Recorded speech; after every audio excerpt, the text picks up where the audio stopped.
Hey everybody, it is Matt Swires, author of The Maverick Method, How to Win the Startup Game, and founder of the Trademark Company. And today we are dealing with the old adage, hire for attitude, train for skill.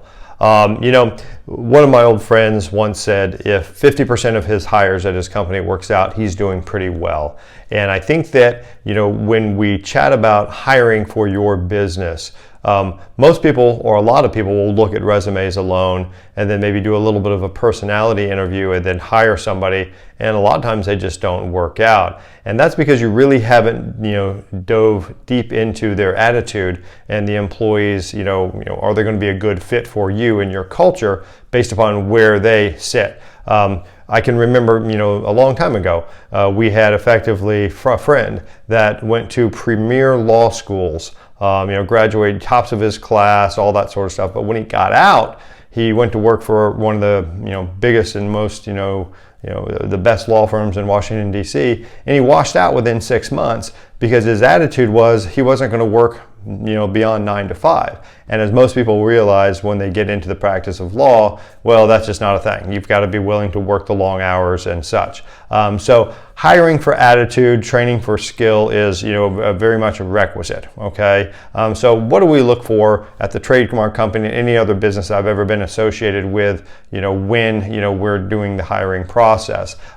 During an interview, what you should do is you need to develop a series of hypothetical questions that you're going to ask your applicants that is going to reveal their attitudes towards, work, whether they're willing to go the extra mile. Sorry, all the W's got me there, and such. And, just generally, what are their attitudes? How are they going to influence your culture? Okay. One of my favorite ones of all time to ask is you come into the office early.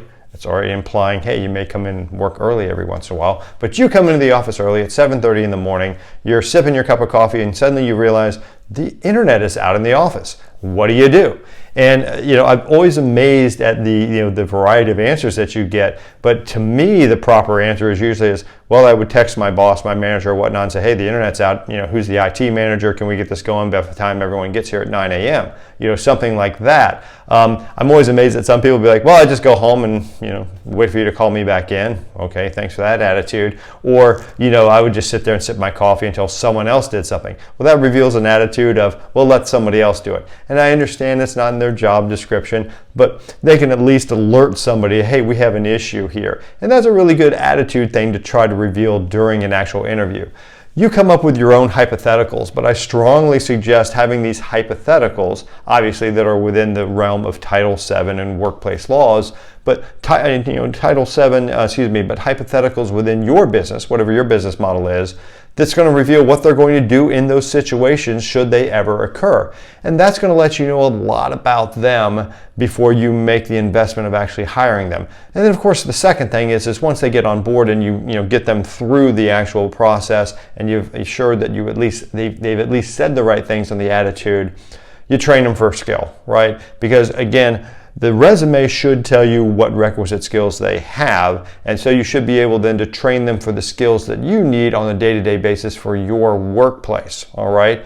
And with the proper attitude, everything will come together and they'll be a really good employee. But if they don't have the right attitude that you are looking for, then you can't train them. It won't matter because they're going to want to walk out the door, halfway through the job, or, not get the job done. They don't care, whatever the case may be. But always hire for attitude and make sure that attitude is a good attitude for your cultural fit during the interview process through hypothetical questions, and then train them for skill, retrain them and train them again, and throughout their employment continue to make sure that they're trained well. Employees feel needed, they feel a sense of accomplishment, etc., when they're actually trained well because they know they're an expert in what they do and that they can do the job well. All right.